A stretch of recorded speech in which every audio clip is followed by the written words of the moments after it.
백인 경찰의 가혹행위로 흑인 남성이 사망한 사건을 규탄하는 시위가 8일째에 접어들었습니다.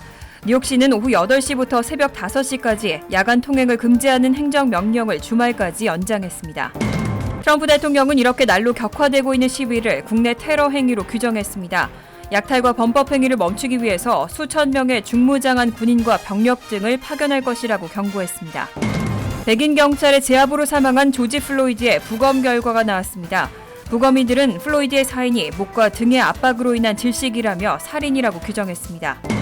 뉴저지는 지난 2주간 코로나19 신규 입원율과 사망자 수가 꾸준히 줄어들었습니다. 15일쯤이면 경제 정상화 2단계에 돌입할 수 있을 것으로 전망됩니다. 보건부 산하 메디케어와 메디케이드 서비스 센터가 코로나19로 사망한 요양시설 환자 및 직원이 총 25,923명이라고 발표했습니다. 전체 사망자의 4분의 1 수준입니다. 이상은 이 시각 주요 뉴스입니다. 시청자 여러분 안녕하십니까? KBN 뉴스입니다. 오늘 오후 4시 기준 미 전역의 코로나19 누적 확진자는 어제보다 13,686명 늘어난 187만 3,009명, 사망자는 858명이 늘어 10만 7,783명입니다. 이 가운데 뉴욕의 확진자는 1,036명이 늘어 38만 1,861명, 사망자는 56명이 늘어난 3만 44명, 뉴저지 확진자는 336명이 늘어나 16만 2,978명, 사망자는 48명이 늘어 11,780명으로 집계됐습니다. 첫 번째 소식입니다. 백인 경찰의 가혹행위로 흑인 남성이 사망한 사건을 규탄하는 시위가 8일째에 접어들었습니다. 맨하튼 곳곳에서도 약탈과 범법 행위가 이어졌습니다. 뉴욕시는 오후 8시부터 새벽 5시까지 야간 통행을 금지하는 행정명령을 주말까지 연장했습니다. 이일 뉴욕타임즈와 CNN에 따르면 이일 밤에도 백인 경찰의 가혹행위로 흑인 남성이 사망한 사건을 규탄하는 시위가 발생하며 극도의 혼란 사태가 계속됐습니다. 뉴욕타임즈는 코로나19로 대공황 이후 최악의 경제난에 빠진 미국이 이제는 반세기 만에 가장 심각한 사회 불안에 직면했다고 보도했습니다. 곳곳에서 밤사이 적어도 6명의 경찰이 총에 맞아 부상당했습니다. 앤드류 쿠오모 뉴욕 주지사는 야간 통행 금지령을 내렸지만 여전히 맨하튼 메이시스 백화점 등 다수의 상점에서 약탈이 일어났습니다. 또 뉴욕시경 소속 경찰이 시위 현장을 취재 중인 월스트리트저널 기자를 폭행하는 사건도 발생하는 등 사태가 악화되자 뉴욕시는 오늘부터 이번 주 일요일까지 야간 통행 금지 시간은 오후 8시부터 새벽 5시로 연장한다고 발표했습니다. 펜실베니아주 필라델피아에서는 주 경찰 표식을 단 장갑차가 시내에 있는 시위대 수백 명에게 최루가스를 쏘기도 했습니다. 텍사스주 댈러스에서는 시위대가 고속도로 통행을 막은 혐의로 체포되기도 했고 콜로라도주 덴버에서는 주말 시위 당시 경찰관 3명을 일부러 차로 들이받은 한 남성이 1급 폭행 등의 혐의로 체포됐습니다. 경찰들은 심각한 부상을 입은 것으로 전해졌습니다. 트럼프 대통령은 이렇게 날로 격화되고 있는 조지 플로이드 사망 규탄 시위를 국내 테러 행위로 규정했습니다. 수도 워싱턴 DC에 병력을 배치하는 등 초강경 대응에 나섰는데요. 약탈과 범법 행위를 멈추기 위해서 수천 명의 중무장한 군인과 병력을 파견할 것이라고 경고했습니다. 트럼프 대통령은 이를 기자회견을 통해 나라 도처에 퍼진 무법적 폭동을 멈출 것이라며 모든 주지사가 거리를 제압하기 위해 충분한 수의 주 방위군을 배치하길 강력히 권고한다고 밝혔습니다. 또 주지사와 시장들은 폭력이 진압될 때까지 압도적인 사법력을 확실히 배치해야 한다며 만약 주화시가 주민들의 생명과 자산 수호를 위한 행동을 취하길 거부한다면 자신이 미국 군대를 배치하고 신속히 문제를 해결할 것이라고 경고했습니다. 트럼프 대통령은 또 수도 워싱턴 DC를 거론하며 위대한 수도를 수호하기 위해 신속하고 과감한 행동을 취한다며 폭동과 약탈, 반달리즘 공격, 악의적 자산 파괴를 멈추기 위해서 수천 명의 중무장한 군인과 병력, 사법력을 파견한다고 말했습니다. 이어 모든 이에게 강력한 경계태세를 발령한다고 강조하고 7시 통행금지가 강력히 집행될 것이고 무고한 생명과 자산을 위협하는 이는 체포 구금되며 최대한의 법으로 기소될 것이라고 경고했습니다. 아울러 이건 평화로운 시위 행동이 아니라 국내 테러 행위로 규정하고 테러를 조직한 이들은 중대한 범죄에 직면하고 감옥에서 긴 형을 살게 될 것을 알았으면 한다고 전했습니다.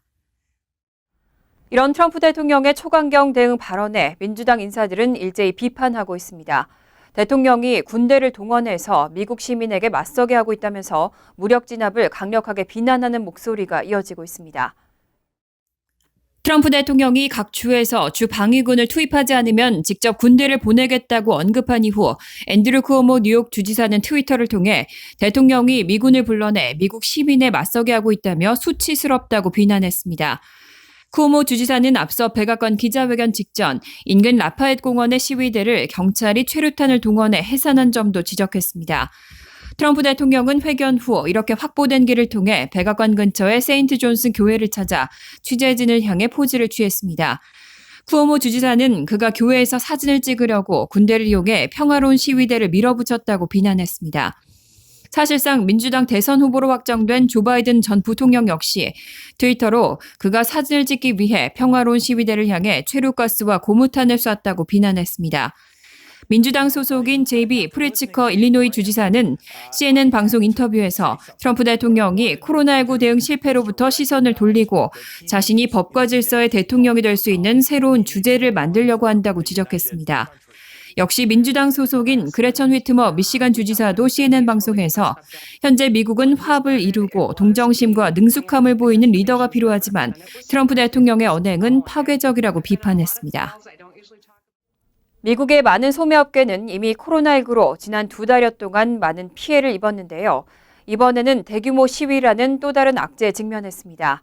하지만 주요 소매업체는 시위대의 약탈과 범법행위로 많은 피해를 겪었는데도 불구하고 시위대를 비난하기보다는 인종차별에 대해서 시위대에 공감한다는 입장을 전하고 있습니다.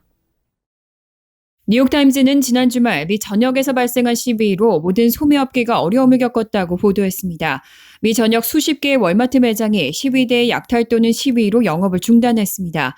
대형 소매업체 타겟도 주말 시위와 약탈 때문에 점포 200여 곳의 문을 닫거나 영업시간을 단축했습니다. 시위대는 애플과 명품 백화점 놀스트롬, 아디다스와 나이키 등의 매장에서도 약탈을 자행했습니다. 다만 주요 소매업체는 사업장이 약탈당하고 영업이 중단된 상황에서도 시위대에 공감을 표시하면서 사업상 피해 등을 공개하지 않고 있습니다. 월마트 최고 경영자인 더글라스 맥밀런은 직원 대상 공지에서 우리는 인종주의와 차별을 경계해야 한다면서 이것이 우리 회사의 핵심 가치일 뿐만 아니라 인권과 존엄, 정의라는 가장 기본적인 원칙의 핵심이라고 전했습니다. 놀스트롬도 1일 홈페이지에 주말에 발생한 사건들은 우리 세상에 아직도 불평등이 남아있다는 것을 상기시켜준다면서 미국 흑인들이 직면한 문제를 해결하기 위해 매우 큰 변화가 필요하다고 확신한다는 글을 게재했습니다. 넷플릭스와 아마존 등 다른 미국 기업들도 잇따라 시위대를 지지하고 인종차별을 비판하는 성명을 발표하고 있습니다. 한편 이번 시위가 확산하게 된 원인이죠. 백인 경찰의 제압으로 사망한 조지 플로이드의 부검 결과가 나왔습니다. 부검의들은 플로이드의 사인이 목과 등의 압박으로 인한 질식이라고 밝혔습니다. 특히 플로이드는 평소 죽음을 야기할 만한 건강상의 문제가 없었다면서 이번 사건을 살인이라고 규정했습니다. ABC와 CNN 등 현지 언론은 유가족의 요청으로 부검을 진행한 부검의 마이클 바덴과 엘시아 밀슨이 이를 기자회견에서 조지 플로이드의 사인을 질식으로 제시했다고 보도했습니다. 바덴은 뉴욕 검시관 출신이며 밀슨은 미시간 의과대학 부검 법의학 책임자입니다. 이들은 회견에서 플로이드의 사망이 목과 등 압박으로 인한 질식이라며 뇌로 향하는 혈류를 부족하게 했고 살인이라고 규정했습니다. 이들은 또 플로이드의 평소 건강 상태에 대해선 죽음을 야기할 만한 건강상의 문제가 없었다고 진단했습니다. 이들은 특히 플로이드가 남긴 숨을 쉴 수 없다라는 호소에 대해 불운하게도 많은 경찰이 말을 할 수 있다면 숨을 쉰다는 의미라고 받아들였지만 이는 사실이 아니었다고 지적했습니다. 이와 관해 유족 측 변호인은 구급차는 연구차였다며 조지 플로이드는 현장에서 사망했다고 설명했습니다. 이런 가운데 뉴저지주에서는 최근 2주간 코로나19 신규 입원율과 사망자 수가 꾸준히 감소했습니다. 현재 추세라면 15일쯤에는 경제 정상화 2단계에 돌입할 수 있을 것이라는 전망입니다. 헤어살롱 등 퍼스널 케어 업소도 22일부터는 영업이 허용될 것으로 보입니다. 1일 필 머피 뉴저지 주지사는 코로나19 브리핑에서 뉴저지주는 지난 2주간 신규 입원율과 공실률, 중환자실 공실률과 산소호흡기 환자 비율 등이 꾸준히 감소했다고 설명했습니다. 또 약 900명의 역학조사관을 확보했고 하루 검사량 2만 건 이상을 기록하면서 현재까지의 추세를 봤을 때 오는 15일에는 2단계 경제재개에 돌입할 수 있다고 전망했습니다. 2단계에 돌입하게 되면 현재 1단계 가두 픽업 서비스로 영업이 허용되는 비필수 소매점에서 최대 수용인원의 50% 제한으로 손님 출입을 허용할 수 있게 됩니다. 식당의 경우 실외 다이닝이 허용되지만 전 직원 마스크와 장갑 착용 및 체온 검사 준수 등이 필요할 것으로 전망되고 있습니다. 헤어살론과 이발소 등 일부 퍼스널 케어 업소는 일주일 뒤인 22일부터 영업이 허용됩니다. 머피 주지사는 체육관의 경우는 그 다음이 될 것이라고 덧붙였습니다. 머피 주지사는 앞서 지난달 29일에는 15일부터 데이케어 센터 개방을 허용하고 22일부터는 야외 비접촉 단체 스포츠를, 7월 6일부터는 썸머 캠프 프로그램을 허용하는 행정명령에 서명한 바 있습니다. 한편 뉴욕주의 경우에는 웨스턴 뉴욕과 캐피털 지역에서 경제재개 2단계 돌입이 허용됐습니다. 보건부 산하 메디케어와 메디케이드 서비스 센터가 코로나19로 사망한 요양시설 환자 및 직원이 총 25,923명이라고 발표했습니다. 코로나19로 인한 미국에서의 총 사망자 10만 7,800여 명의 4분의 1 수준입니다. 하지만 이보다도 훨씬 더 많을 것이라는 추산도 나왔습니다. 월스트리트저널에 따르면 미 보건부 산하기관인 메디케어와 메디케이드 서비스 센터는 1일 발표한 통계 자료에서 코로나19로 요양시설 환자 및 직원 2만 5,923명이 사망했다고 밝혔습니다. 이 중 직원 사망자는 449명입니다. 또 요양원 감염 확진자는 약 9만 5천 명으로 3명 중 1명이 직원이라고 공개했습니다. 미국 정부 관련 기관이 요양원 환자 및 직원들의 코로나19 감염자와 사망자 숫자를 공개하는 것은 이번이 처음입니다. 시마버마 센터장은 월스트리트저널과의 인터뷰에서 미 전국 요양원 15,400곳 중 대다수가 5월 8일 이전까지의 코로나19 상황을 보고했다고 밝혔습니다.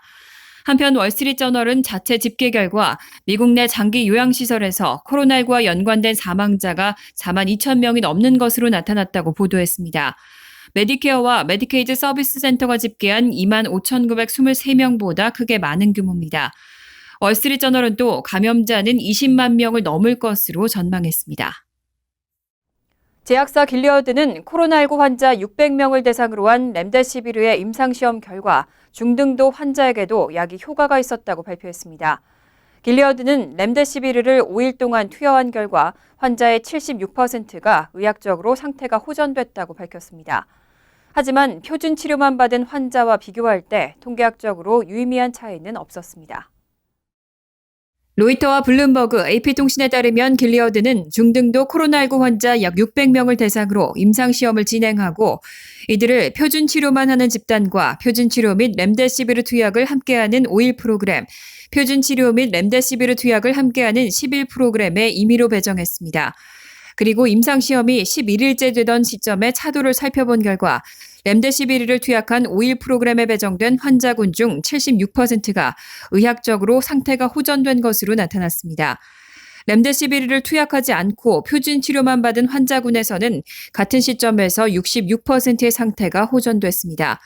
또 열흘에 걸쳐 표준 치료와 렘데시비르 투약을 함께한 환자군에서는 70% 정도가 호전을 보였습니다. 길리어드는 치료 효과의 추세는 보이지만 통계적으로 유의미한 차이는 아니라고 설명했습니다. 사망자의 수는 5일간 렘데시비르를 투약한 시험군에서는 0명, 같은 치료를 10일간 진행한 시험군에서는 2명, 표준 치료만 받은 시험군에서는 4명으로 나타났습니다. 다만 보건 전문가들은 임상시험의 결과가 전부 발표된 뒤에야 렘데시비르 효과가 장기보다 단기 치료 환자군에서 더 큰 이유를 알 수 있다며 신중한 반응을 보였습니다.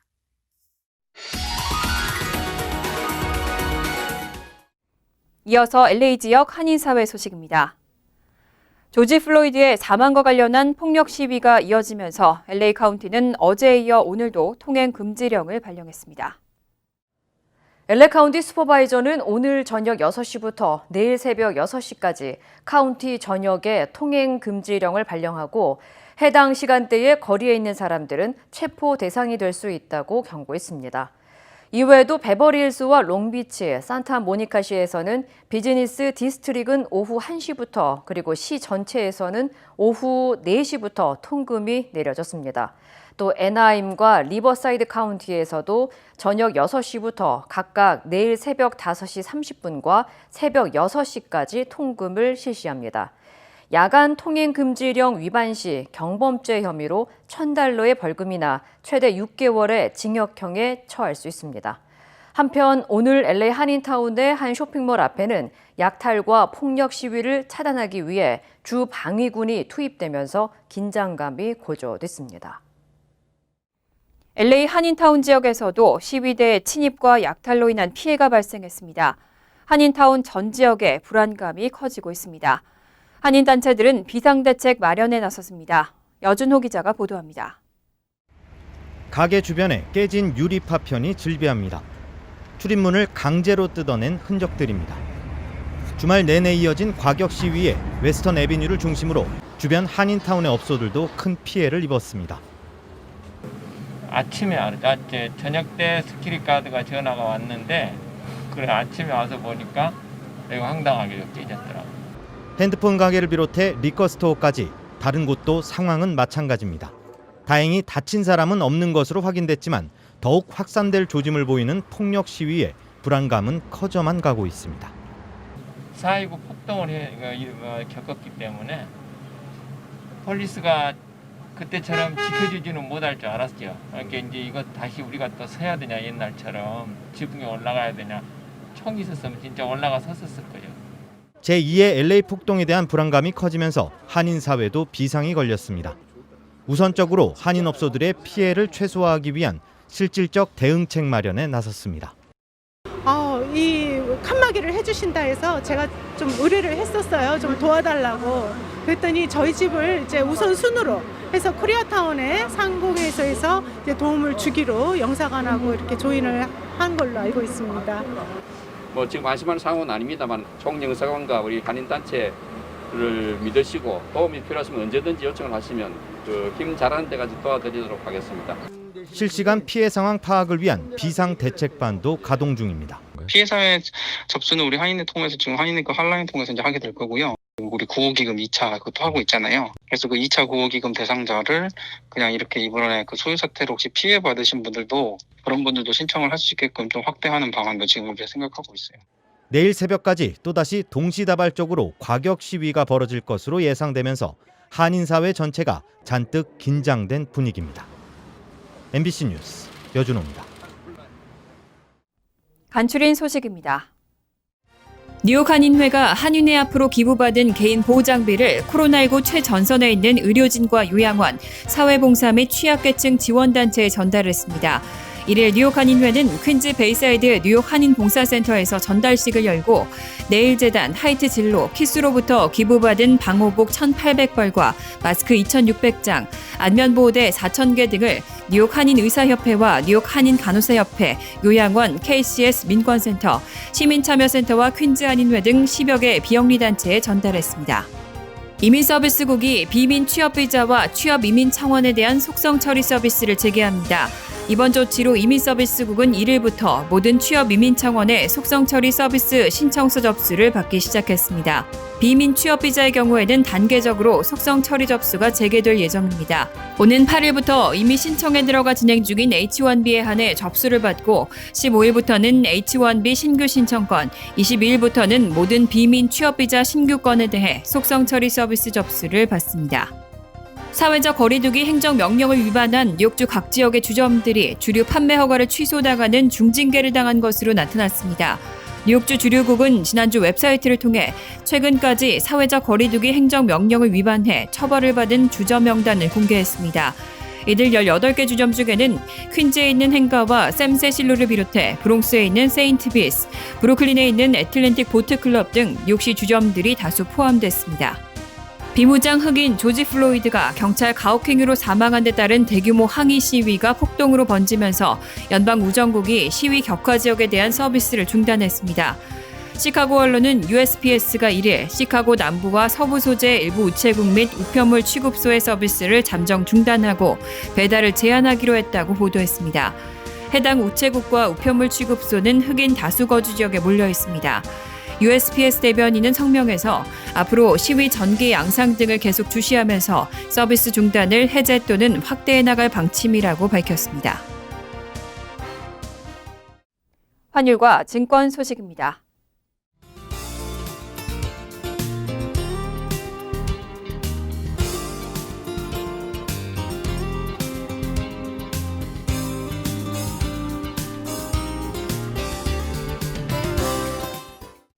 이어서 날씨입니다.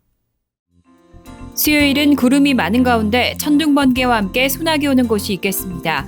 낮 최고 기온은 85도, 섭씨 29도, 밤 최저 기온은 67도, 섭씨 19도로 예상됩니다.